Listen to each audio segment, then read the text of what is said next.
আরে কি ঠান্ডা! তুমি ভেতরে উলিকটের ওপরে গিয়ে পড়তে পারতে। উলিকট, সেটাই বলছি। বাবা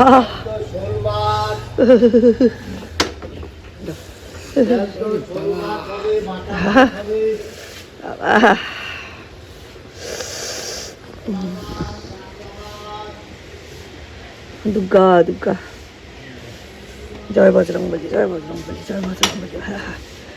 welcome back to Zinia blogs. Zinia ব্লগসের নতুন একটা ব্লগে সকলকে অনেক অনেক ওয়েলকাম।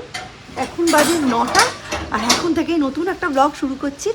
9টার সময় এখানে এখন টেম্পারেচার হচ্ছে 12 ডিগ্রি, তার মানে রাতে বুঝতেই পারছেন 10 ডিগ্রির কাছাকাছি চলে যাচ্ছে টেম্পারেচার। কালকে এই ফোনটার উপর দিয়ে না বিশাল বড় একটা ধকল গেছে। যখন আমরা গ্যালাক্সিতে ঢুকছি এবং বেরোচ্ছি ওই সময় আমার পাটা মুচকে গেছে, আর আমি সাপোর্টের জন্য ফোন সহ হাতটা দিয়ে দেওয়ালে সাপোর্ট দিয়েছি। ফোনের প্রোটেক্টরটা ওই দেওয়ালের ইট পাথর সুটকি ওইসবে ঘষে গিয়ে একটুখানি কর্নারটা না ঘষে গেছে। নিজেরই মনটা খুঁতখুঁতে লাগছে, এত দামি একটা ফোন, কিন্তু অ্যাক্সিডেন্ট ইজ অ্যাক্সিডেন্ট। এর অবস্থাটা এখন ঠিক এই রকম, এক ফোঁটা ওই যা রোদ্দুর দেখছেন ও আর গায়ে লাগছে না, প্রচণ্ড ঠান্ডা, হাড় কাঁপানো। তার মানে বোঝাই যাচ্ছে 6টা সাড়ে 6টার সময় কীরকম ঠান্ডা রয়েছে। হাঁটতে মর্নিং ওয়াকে বেশ রেগুলার হয়ে গিয়েছিলাম, কিন্তু এই 2 মাস যদি আমি পৌষ আর মাঘ ওই সময় যদি আমি ওয়াকে বেরোই, আমার সংসার লাটে উঠে যাবে। আমার যদি ঠান্ডা লেগে যায় আমি কিছুই করতে পারবো না, সবার উপরে গলাটা চলে যাবে। গলা এমনি আমার কোভিডের পর থেকে আমি গলা নিয়ে ভীষণ ভুগছি। দীপকে নিয়ে একবার বাজারে গেছি আঙুল কাটা মোজা কিনতে। এবার দীপ একটু করে হাঁটছাড় বলছে, মা আমি আঙুল কাটা মোজা কিনবো না। আরে দাঁড়া, একটু চেক করতে দে, স্কুল ফেরত কিনছি। তখন তো আর মানে অরবিন্দ রোডের বাজার বিশাল বড়, দুটো করে দোকানে জিজ্ঞেস করছি 10 টাকা 20 টাকা 15 টাকা এরকম। তখন এরকম দাম ছিল না, তখন 8 টাকা 10 টাকা এরকম দাম ছিল বাচ্চাদের মোজা। একটু করে হাঁটছি চলছি, দাম করছে, দ্বীপ প্রায় কাঁদতে কাঁদতে লুটিয়ে পড়ছে আমি আঙুল কাটা মোজা পরবো না।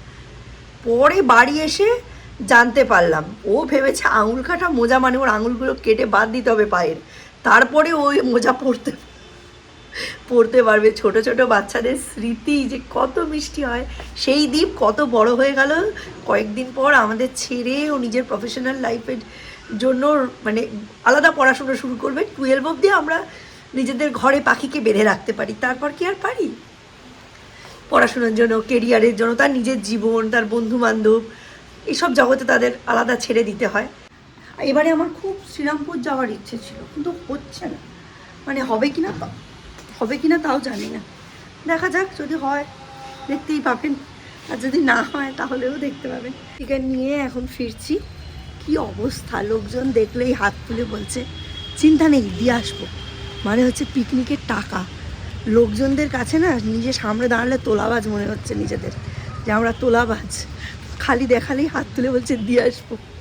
এতক্ষণ অবধি সাংঘাতিক উত্তেজনার মধ্যে দিনটা কেটেছে, ঠিক পরীক্ষার আগের একটা মাস যেভাবে হওয়া উচিত সেই রকমই। আপনারা ইদানিং ব্লগে নোটিস করছেন কিনা জানি না, সৌম্য কিন্তু একদমই আকাশে যাচ্ছে না, কারণ এই সময় ক্লাস 11-এর রিভিশন হচ্ছে আর টেস্ট পেপারসগুলো সলভ হচ্ছে। আজকে বেটা পড়তেও যায়নি, ওর ফিজিক্স স্যারের কাছে পড়তেও যায়নি, কারণ স্যার যে টেস্ট পেপারটা সলভ করছে সেটা ওর অলরেডি সলভ হয়ে গেছে, ওখানে ওর কোনো কোয়ারি নেই। তো আমার বক্তব্য হচ্ছে, তুমি যদি কোথাওই না যাও, হোয়াই শুড আই পেমেন্ট? আমি পেমেন্টটা করবো কেন? হয় আমি কোনো দিনই যাব না, ওই মাসে একদিন আমার কোয়ারি হবে সেই দিন আমি যাব, আর বাকি দিন যাব না। আমি এই থিওরিতে আমি একদমই বিশ্বাসী নই। আমি অনলাইন মানে টিচিংয়ের দিকে আমি বিশ্বাসীই নই। সেই জন্য তো আমি ফিজিক্যালি এতগুলো টিউটার দিয়েছি, আর ওরও নিজস্ব যুক্তি আছে। এই যুক্তি তর্কের কাশমাকাশেই আজকে সকালটা একদম সকালবেলা মাটি হয়ে গেল। সকাল 8টা থেকে সেই যে ঝামেলা শুরু হয়েছে, শেষ হতে হতে 9টা বেজে গেল। আমার আর ওর বাবার বক্তব্য একরকম, ওর বক্তব্য একরকম। জেনারেশন ওয়াইজ এইগুলো চেঞ্জ হতেই থাকে, এগুলো নিয়ে আমরা যথেষ্ট ওয়াকিবহাল। কিন্তু ক্লাস 10-এও ওই গা এলা দিয়ে বসেছিল, এখনও 12-এও তাই। চিত্র কোনো কিছু পাল্টায়নি, ওই গা এলা দিয়ে বসে আছে। সবই ওর করা, সবই ওর জানা। আমি বলেছি এই সবের প্রতিফলন আমি রেজাল্টে দেখতে চাই। আদারওয়াইজ রেজাল্ট যদি আমার পছন্দ মতো না হয় তাহলে কিন্তু আমি এই সময়ের কথাটাই তুলবো। এই নিয়ে শুরু হয়ে গেল। আপনারা তো জানেনই আমি পড়াশুনোর ব্যাপারটাই একটু স্ট্রিক্ট, এবং এই সময় প্রত্যেক মাই স্ট্রিক্ট হয়, এটা আমাদের ক্ষেত্রে খুবই ন্যাচারাল।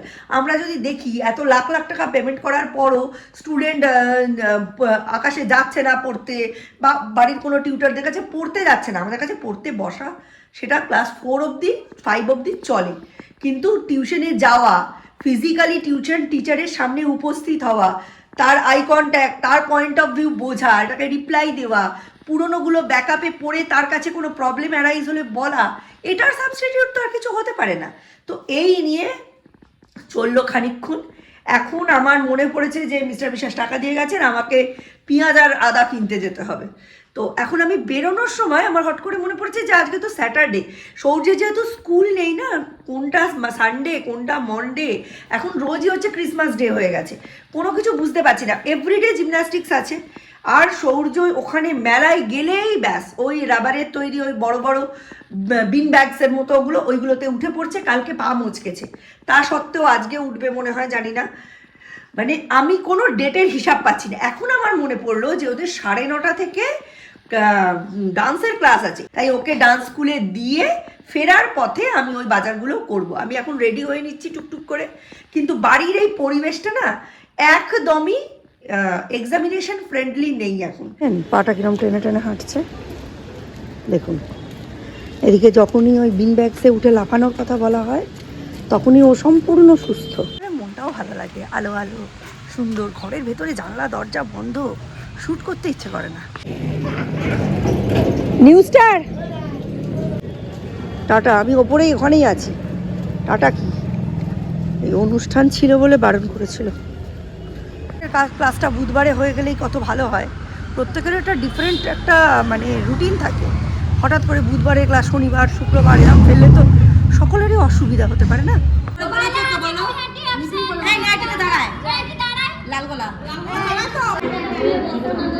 তুমি কি করো? কোন বাড়ি যাবো জানি না, জাস্ট একটু আগে প্র্যাকটিস আরম্ভ হলো। আগের দিন নাকি 3 ঘন্টা প্র্যাকটিস হয়েছে। ভগবান, আমার কত কিছু কেনার ছিল, রান্না বান্না করার রয়েছে, নিচটা জঙ্গল হয়ে রয়েছে, সবাই এখানে আড্ডা মারছে। ওরা তো জানে আগের দিন 3 ঘন্টা হয়েছিল, আমি তো আগের দিন পাঠাতে পারিনি। সেই দিন সৌর্য আর ওর বাবার অ্যাক্সিডেন্টটা হলো, পাঠাতে পারিনি।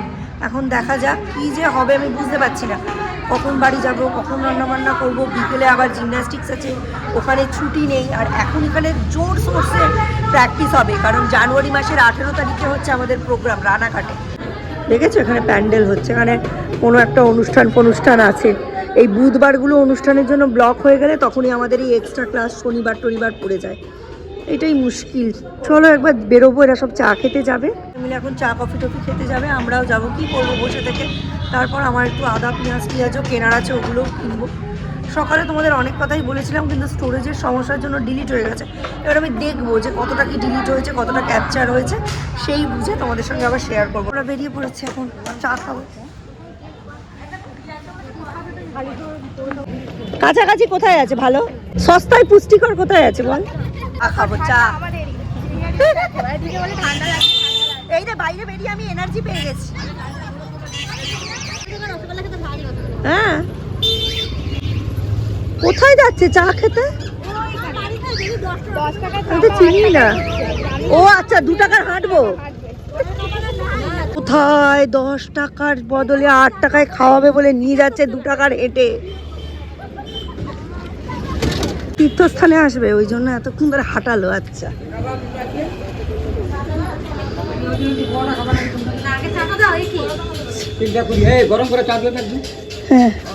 এই আরো আর বাকিগুলো কোথায় গেল?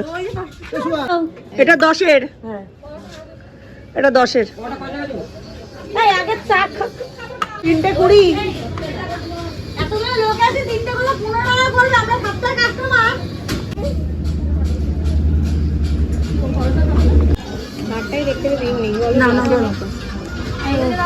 পিছনে বসে রয়েছে, আসেনি আমাদের সঙ্গে, আসেনি।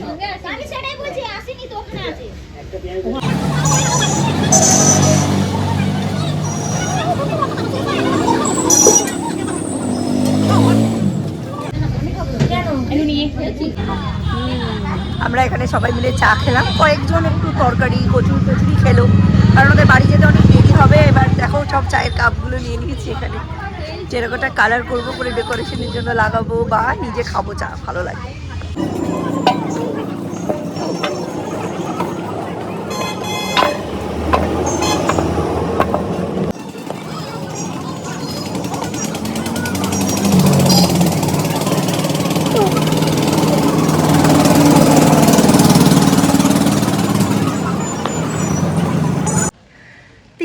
তিনটে ম্যাগি কর, দুটো তোর একটা ভাইয়ের, হয়ে যাবে। একটু সুপি সুপি করে কর।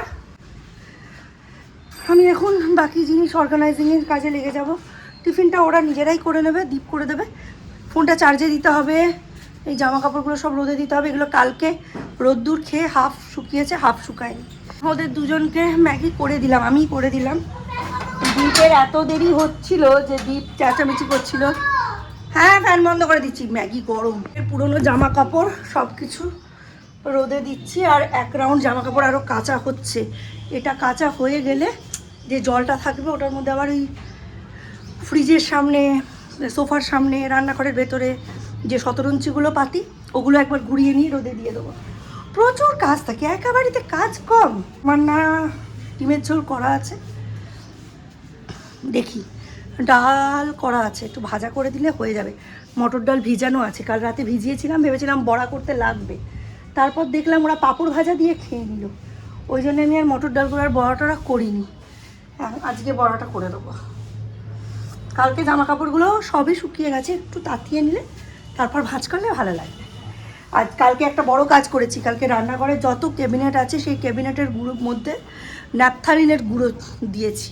দিয়ে দিয়েছে, আমার রুটিনটা ফরওয়ার্ড কর ফ্যামিলি গ্রুপে। শেষ আছে বন্ধুরা, একটা লেপ রোদে দিয়েছি, এই হচ্ছে সেকেন্ড লেপ।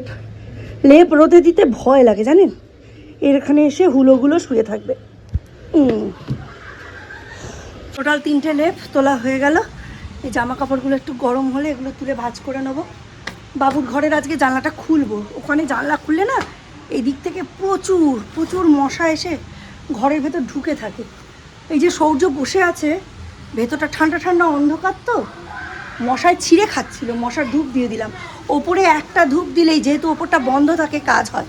নিচে 2-3টে ধূপ দিয়েও কাজ হয় না। বাজে 12:57, প্রায় একটাই বাজে, এখনও সরস্বতী দিয়ে আসেনি। ওদিকে এক গাদা জিনিসপত্র তাগার দিয়ে রেখে আসলাম, সব পরিষ্কার করে এসে তো হনহনিয়ে কাজ, সেটাতে অসুবিধা নেই। এখন গেছিলাম রাজুদাদের বাড়ি, কপিস গিফট কেনা হবে, সেই পারপাস। রাজুদা আপাতত গৌরীপুর বা বড়বাজার থেকে নিজের টাকা দিয়ে আনবে, তারপর আমি ওটা পেমেন্ট করে দেবো। আর আরও কিছু টুকটাক পিকনিকের কাজ আছে, সেই পারপাস ছিল। আজকে রাজুদারা ছিল না, আর আমিও তো কালকে জিমন্যাস্টিক্সের জন্য রাজুদার কল মিস হয়েছে, প্লাস আজকে নাচের জন্য বেরিয়ে গেলাম, আমার সাথেও কথা হয়নি। এখন ওই বাঁধাকপি কাটতে বসবো, 1টা বাজে। মেয়েদের হচ্ছে 40 পিস। হ্যাঁ, ওইটা ছোট বক্সটা গেল 40টা। আচ্ছা, এইদিকে হবে 15টা। হ্যাঁ, 15টা কি হবে? 18 টাকা বলেছিল। হ্যাঁ, 18টা করে হলে কটা বোতল বললি? ওই যে চার পেটি, মানে 4 পেটি। 424। আমাদের 22টা ধরা হয়েছিল, হয়তো একটা দুটো বাড়বে। 4টে পেটি নিতে হবে, 424। 24টা মানে 120 ইন্টু 4 মানে 480 টাকা। 480 টাকা। 480 টাকা। এবার আমাকে বলো, আমি কত বলো? 720। হ্যাঁ, 420। 720 পর 420। হ্যাঁ, 420 ইন্টু 28 ইন্টু 15, অর্থাৎ লেখো 420 টাকা। 350, 480। হ্যাঁ, 1970। 1970। বাবা কান ঘেঁষে বেরিয়ে গেছে। বার ঢুকছি ততবার ডাকছে, সবাই বাইরে, শুধু যে আমি একা বাইরে তা না। রত্না বৌদি বাইরে, রাজুদা বাইরে, দীপঙ্করদা বাইরে, ওদিকে উত্তম কাকু বাইরে, রাধিকা কি বাইরে, সবাই বাইরে। উত্তম কাকুর এত শরীর খারাপ, কন্টিনিউয়াস কাশছে, কিন্তু বাইরে। মানে 2-3 হাজার টাকা আমাদের খালি গিফট পারপাস বেরিয়ে যাচ্ছে।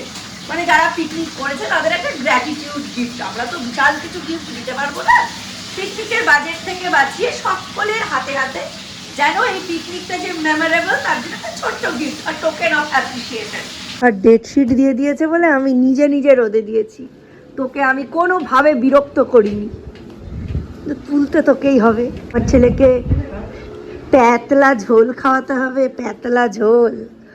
জানতিস যে আজকে এই ডেট শিটটা দেবে? দেখেছিস, যবে থেকে আমার টনক নড়েছে তবে থেকে সবাই ভয়েতে ডেট শিটও দিয়ে দিচ্ছে। কি জানি কেন সকাল থেকেই আমার মনে হচ্ছে আজকে পরীক্ষা সংক্রান্ত কিছু প্রগ্রেস হবে। বিকেলবেলায় আমার আর বেরোনো হয়নি। দীপ গিয়েছিল নৈহাটি উৎসবে কুল্লার পিৎজা খেতে। একটা মোটা মাটির গ্লাসের ভেতর পিৎজা তৈরির সমস্ত উপকরণ দিয়ে ভাটিতে ঢুকিয়ে পিৎজা বানানো হচ্ছে। সেটা খেয়ে ও ঢুকে গেছিল শিশু মেলায়। সেখানে গিয়ে এই উৎসবটা দেখে এসেছে। এখানে ছোট ছোট বাচ্চারা নানান জিনিস কেটে কাবুলিওয়ালার গল্পটাকে নতুন করে সাজিয়েছে। নতুনভাবে ছোটবেলায় ফিরে গেলাম এই জিনিসটা দেখে। এছাড়াও আরও অনেক কিছু ছিল, তবে এটা আমার একদম মন কেড়ে নিয়েছে। আমাদের ছোট্টবেলায় ক্লাস 5-6-এ এই গল্পটা ছিল, রবীন্দ্রনাথের কাবুলিওয়ালা। অবশ্য তার আগে মাস্কের একটা এক্সিবিশন ছিল। এরপর কুলোর ওপরে শিশু শিল্পীদের আঁকা এই ছবিগুলো আমাকে মুগ্ধ করে দিল।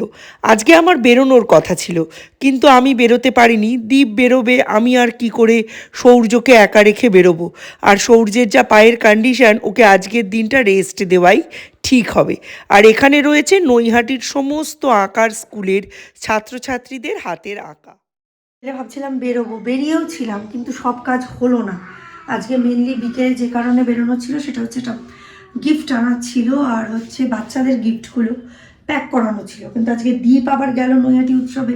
আজকে নৈহাটি উৎসবে রাঘব চ্যাটার্জি, সুমন, কবির সুমন এনারা এসেছিলেন। ওটা দেখলো, কুল্লার পিৎজা খেলো। আর আজকে তো দীপেদের জানেনি, মানে সিবিএসসি ডেটটা রিভিল হয়ে গেছে, সুতরাং আজকের পরে ও আর বেরোবে না। সেই কারণে ওকে আজকের দিনটা দিতে গিয়ে আমি আর বেরোতে পারলাম না। এখন এখানে যে জিনিসটা হাতে করে দাঁড়িয়ে আছি সেটা আপনাদের দেখাই। সেটা হচ্ছে এই যে মটর ডালের বড়ার ঝাল করবো আজকে। মিস্টার বিশ্বাস বললেন খুব তাড়াতাড়ি খেয়ে শুয়ে পড়বেন, প্রচণ্ড ঠান্ডা পড়েছে। সেটাকে জিজ্ঞেস করছিলাম যে ডিমের অমলেট করে কারি করতে হবে বা ডিমের ঝোল করতে হবে নাকি বড়ার ঝাল করলেই হয়ে যাবে। ঠান্ডায় আর ভালো লাগছে না। মানে খেয়ে শোয়া মানে কিন্তু ঘুম নয়, খেয়ে শোয়া মানে হচ্ছে শুয়ে শুয়ে ফোন ঘাটা। ঘুম তো আসবে না, ঠান্ডায় ভালো লাগছে না। এখানে প্রচণ্ড ঠান্ডা, এখনই 13 ডিগ্রি দেখাচ্ছে, ভালো লাগছে না। এই যে ভাত বসিয়ে দিয়েছি, আজকে আর কিচ্ছু করতে ইচ্ছে করছে। হাত ফাতগুলো কিরম করছে, বাপরে বাপ, খুব ঠান্ডা পড়েছে। আগে এইসব নৈহাটি উৎসবে সব শিল্পীরা আসতো, আমরা সব লাফিয়ে লাফিয়ে দেখতে যেতাম। এখন মানে আমরা মিডল এজে পৌঁছে মনে হয় এসছে, আসুক, থাক, যাবো না, টিভিতেই দেখে নেবো, এদের মধ্যে এমন কি আছে। আরে এদের মধ্যে তখনও কিছু ছিল, এখনও কিছু আছে, কিংবা তখন যদি কিছু না থাকে এখনও কিছু নেই। এখন আমাদের না এই ঠান্ডায় বেরোতে গেলে এই যে ঘরের জামা কাপড়গুলো যেগুলো অলরেডি গায়ে পরে গরম হয়ে গেছে সেইগুলো ছেড়ে নতুন আবার ধরাচুড়ো পরতে হবে, এতেই আপত্তি। আমরা যে এই সকালবেলা এইটা পরেছিলাম, এই জামাটা, এটা ছেড়ে রেখে দুপুরে ঘুমোতে গেছি। পরে যখন বিকেলবেলা আবার পরছি, ঠান্ডা বরফ হয়ে গেছে। কি করেছি জানেন, এবারে এই চাঁদা তোলার সময় আরেকবার পরলাম তো, এটাকে কম্বলের নিচে চাপা দিয়ে গেছি জামাটাকে। তারপর জামাটাকে কম্বলের নিচ থেকে বের করে পুরো খাটটা আমার কম্বল চাদর হেন তেন দিয়ে পুরো ঢেকে রেখেছি। ওই পাট পাট করে রাখলে বিছানায় শুলেই না মনে হচ্ছে পিঠ দিয়ে জল উঠে আসছে। দরকার নেই বাবা, আমার রুম হিটার নেই, আমি ওইভাবেই খাট গরম রাখি। পাশ বালিশ তোষক কম্বল দীপ পড়তে বসে গেছে অলরেডি, আর ঠান্ডা পড়েছে বিশাল। যাই হোক, রান্নাবান্না কমপ্লিট, কেউ আর ডিম ফিম নিয়ে কোনো আর্গুমেন্টে যায়নি, এটা একটা ভালো খবর। খুব তাড়াতাড়ি রান্নাঘর আজকে গুছিয়ে ফেলেছি, সেরে ফেলেছি সব কিছু। আজকের মতো ব্লগটা এখানেই এন্ড করছি। নতুন একটা ব্লগে আবার দেখা হবে, ততক্ষণের জন্য tata, bye bye, good night.